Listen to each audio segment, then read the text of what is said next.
പച്ച നുണയാണ്, യാഥാർത്ഥ്യവുമായി ഒരു പൊരുത്തവും ഇല്ലാതാണ്. ഞങ്ങളുടെ കടയിൽ നിന്നുള്ള വോട്ടിൻ്റെ ഒരു ഇറോഷനും ഈ തെരഞ്ഞെടുപ്പിൽ ഉണ്ടാകാൻ പോകുന്നില്ല. കോൺഗ്രസിൻ്റെ ഏത് ഉണ്ടാകും എന്നുള്ളത് ഒരാശങ്ക തൃശ്ശൂരിലുണ്ടായിട്ടുണ്ട്. അതിനുള്ള പ്രധാനപ്പെട്ട കാരണം പത്മജ BJPയിലേക്ക് പോയതോടുകൂടി ഒരു വിഭാഗം കോൺഗ്രസ് മുരളിക്കെതിരായിട്ട് രംഗത്ത് വന്നു. ഇതേപോലെ തന്നെ പ്രതാപൻ്റെ സ്ഥാനാർത്ഥിത്വം ഇല്ലാതായതോടുകൂടിയിട്ടുള്ള അമർഷവും ഉണ്ടായി. അപ്പോൾ ഇത് സ്വാഭാവികമായും മുരളിയുടെ വിജയത്തെ ബാധിക്കുന്നതാണ് എന്ന ഒരു തോന്നലുണ്ടായിട്ടുണ്ട്. അതിൻ്റെ ഭാഗമായിട്ടാണ് അവിടെ BJPയുടെ സ്ഥാനാർത്ഥി സുരേഷ് ഗോപി ജയിക്കും എന്നുള്ള ഒരു പ്രതീതി സൃഷ്ടിച്ചത്. അത് ഏതെങ്കിലും പരിസ്ഥിതിയിൽ സുരേഷ് ഗോപി ജയിച്ചു കഴിഞ്ഞാൽ അതിൻ്റെ പരിപൂർണ്ണ ഉത്തരവാദിത്വം കോൺഗ്രസിന് തന്നെയായിരുന്നു. പക്ഷേ BJPക്ക് ഇന്നത്തെ സാഹചര്യത്തിൽ തൃശ്ശൂരിൽ ജയിക്കാൻ സാധിക്കുമെന്ന് ഞങ്ങൾക്ക് തോന്നുന്നില്ല. ഞങ്ങളുടെ കണക്ക് പ്രകാരം ജയിക്കാനും പോകുന്നില്ല. ഓക്കെ, നേരത്തെ അവർ പറഞ്ഞ മണ്ഡലങ്ങളിൽ നിന്ന് വ്യത്യസ്തമായി ആറ്റിങ്ങൽ മണ്ഡലത്തിൽ കൂടി വോട്ട് കൂടും ജയിക്കുമെന്ന പ്രതീക്ഷയാണ് BJP സർവേ. ഇല്ല, ഞാൻ പറഞ്ഞല്ലോ 3 സീറ്റാണ് അവർ പറയുന്നത്. 3 സീറ്റിലും BJP പരാജയം. ഇപ്പോൾ പൂർണ്ണമായും വിശ്വസിക്കാൻ പറ്റുന്നതല്ല. 2004 തെരഞ്ഞെടുപ്പിൽ സ്വാഭാവികമായും AB വാജ്പേയിയുടെ ഒരു തുടർ ഗവൺമെൻറ് ഉണ്ടാകുമെന്ന് അതിശക്തമായ ഒരു പ്രചരണം നമ്മുടെ നാട്ടിലുണ്ടായിരുന്നു. എക്സിറ്റ് പോളും ആ ദിശയിൽ പ്രചരിപ്പിച്ചു.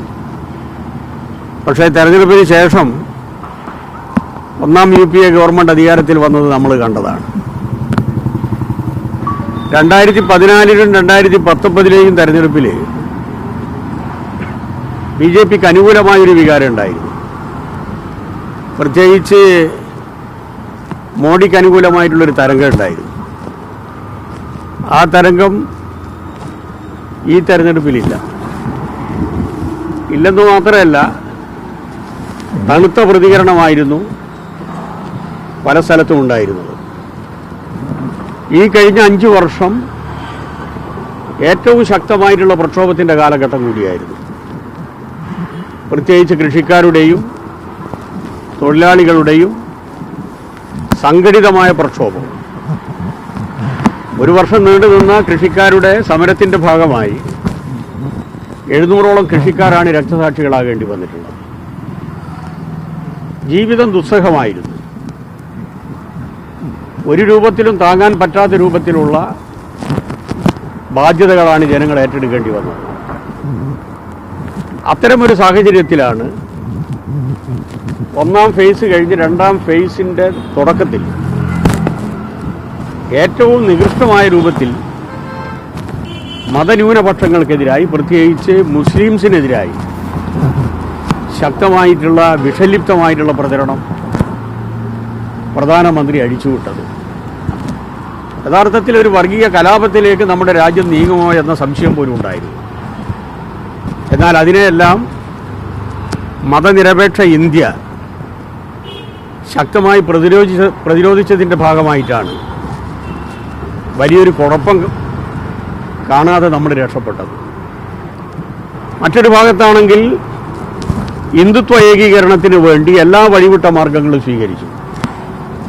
രാമജന്മഭൂമി പ്രശ്നം ഏറ്റവും സജീവമായി കൊണ്ടുവന്നത് ഈ ഘട്ടത്തിലാണ്. അമ്പലം പണിതതിൻ്റെ പേരിൽ വോട്ട് അടക്കം ചോദിച്ചു. ആത്മീയതയെ ഇതുപോലെ ദുരുപയോഗിച്ച, തെരഞ്ഞെടുപ്പിന് വേണ്ടി വോട്ടിന് വേണ്ടി ഉപയോഗിച്ച ഒരു കാലഘട്ടവും ഉണ്ടായിട്ടില്ല. ഇതൊക്കെ വെച്ച് നോക്കുന്ന സമയത്ത് എക്സിറ്റ് പോൾ എന്ത് പറഞ്ഞു കഴിഞ്ഞാലും BJPക്ക് കേവല ഭൂരിപക്ഷം കിട്ടുമെന്ന് തോന്നുന്നില്ല. എക്സിറ്റ് പോളുകളിൽ തന്നെ 201 ഇന്ത്യ മുന്നണിക്ക് പറയുന്നുണ്ട്.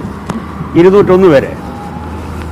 ഇന്ത്യ മുന്നണി തന്നെ അവകാശപ്പെട്ടത് 295 ഗാഡ്ഗെ. അപ്പോൾ സ്വാഭാവികമായും BJP വീണ്ടും അധികാരത്തിൽ വരും ഈ പറഞ്ഞ കാരണങ്ങളാൽ എന്ന് എക്സിറ്റ് പോളിൻ്റെ അടിസ്ഥാനത്തിൽ വിശ്വസിക്കാൻ സാധിക്കില്ല. ഇന്ത്യ രാജ്യത്ത് ആദ്യത്തെ സംസ്ഥാനമായിരിക്കും എല്ലാ സീറ്റും ഇന്ത്യ മുന്നണിക്ക് സംഭാവന ചെയ്യുന്ന കേരളം. അക്കാര്യത്തിൽ യാതൊരു സംശയവും ഉണ്ടാകില്ല. ഈ കേരളമായിരിക്കും അതിന് ഒരു മാതൃക. അതിൽ LDFന്റെ പങ്കാളിത്തം എന്താണ്, UDFന്റെ പങ്കാളിത്തം എന്താണ് എന്നുള്ളതിനെ സംബന്ധിച്ച് 4-ാം തീയതി നമുക്ക് മനസ്സിലാക്കാൻ സാധിക്കും. എല്ലാ വഴിവിട്ട മാർഗങ്ങളും UDF സ്വീകരിച്ചിട്ടുണ്ട്. അതിൻ്റെ ഭാഗമായി യഥാർത്ഥത്തിൽ UDFന്റെ സംഘടനാ തലം ചലിപ്പിച്ചത് ജമായത്തെയാണ്. ഒരു ഭാഗത്ത് ജമായത്തെയും മറ്റൊരു ഭാഗത്ത് SDPഐയുമാണ്. ചില സ്ഥലത്ത് RSSന്റെ ഒരു ഭാഗത്തിൻ്റെ സഹായവും കിട്ടിയിട്ടുണ്ട്. ഇത് പ്രകടമായത് വടകര പാർലമെൻറ്റ് മണ്ഡലമാണ്. എന്നാൽ പ്രകടമാകാതെ നിശബ്ദമായി പ്രവർത്തിച്ചത് കേരളത്തിൻ്റെ LDFന് ജയിക്കാൻ, തമ്പിങ് മെജോറിറ്റിയിൽ ജയിക്കാൻ സാധ്യതയുള്ള മണ്ഡലങ്ങളിൽ ഈ പ്രവർത്തനം നല്ല രൂപത്തിൽ കാഴ്ചവെച്ചിട്ടുണ്ട്. ഇതൊക്കെയാണെങ്കിലും കണ്ണഞ്ചിപ്പിക്കുന്ന വിജയം LDFന് അനുകൂലമായിട്ടുണ്ടാവും. ഈ വഴിവിട്ട മാർഗം കേരളത്തിലെ പൊതുജനാധിപത്യ മതേതര സംവിധാനത്തിനും കേരളത്തിലെ സംശുദ്ധമായ രാഷ്ട്രീയത്തിനും ഏറ്റവും വലിയ ആപത്തായിരിക്കും UDF ഇപ്പോൾ കൈകാര്യം ചെയ്ത തെരഞ്ഞെടുപ്പ് തന്ത്രം എന്നുള്ളത് കൂടി ഓർമ്മപ്പെടുത്തുകയാണ്. ഈ വഴികളെല്ലാം അവർ സ്വീകരിക്കുമെന്നുള്ളത് കൊണ്ട് തന്നെ LDFന്റെ സംഘടനാ പ്രവർത്തനം ഏറ്റവും ഐക്യത്തോടു കൂടി മുന്നോട്ട് പോവുകയും ഏറ്റവും നല്ല സ്ഥാനാർത്ഥികളെ നിർത്തുകയും ചെയ്തതിൻ്റെ ഭാഗമായി നല്ല സ്വീകാര്യതയാണ് കാണാൻ കഴിഞ്ഞത്. കഴിഞ്ഞ ഒരു വർഷത്തിനുള്ളിൽ ഞങ്ങൾ നടത്തിയിട്ടുള്ള പ്രക്ഷോഭ പ്രചരണ പ്രവർത്തനങ്ങൾ, പ്രത്യേകിച്ച് സഖാവ് ഗോവിന്ദൻ മാഷിന്റെ നേതൃത്വത്തിൽ സംസ്ഥാന അടിസ്ഥാനത്തിൽ നടന്ന ജാഥ, അതുപോലെ തന്നെ ഗവൺമെൻറ്റിൻ്റെ നേതൃത്വത്തിൽ ബഹുമാനപ്പെട്ട മുഖ്യമന്ത്രിയുടെ നേതൃത്വത്തിൽ നടന്ന യാത, ഇതേപോലെ തന്നെ മനുഷ്യച്ചങ്ങല, ഇതിൻ്റെ ഇടയിൽ വർഗഭോജന സംഘടനകളെല്ലാം നടത്തിയ ഏറ്റവും വലിയ പ്രക്ഷോഭങ്ങൾ, ഇതിൻ്റെ എല്ലാം ഭാഗമായി കേരള രാഷ്ട്രീയത്തിൽ നല്ല മുൻതൂക്കം ഇപ്പോഴും ഇടതുപക്ഷത്തിനുണ്ട്. അത് ഈ തെരഞ്ഞെടുപ്പിൽ പ്രതിഫലിക്കും എന്ന പരിപൂർണ വിശ്വാസമാണ് ഞങ്ങൾക്കുള്ളത്. ഇത് പച്ച നുണയാണ്, യാഥാർത്ഥ്യവുമായി ഒരു പൊരുത്തവും ഇല്ലാതാണ്. ഞങ്ങളുടെ കടയിൽ നിന്നുള്ള വോട്ടിൻ്റെ ഒരു ഇറോഷനും ഈ തെരഞ്ഞെടുപ്പിൽ ഉണ്ടാകാൻ പോകുന്നില്ല. കോൺഗ്രസിൻ്റേത് ഉണ്ടാകും എന്നുള്ളത് ഒരാശങ്ക തൃശ്ശൂരിലുണ്ടായിട്ടുണ്ട്.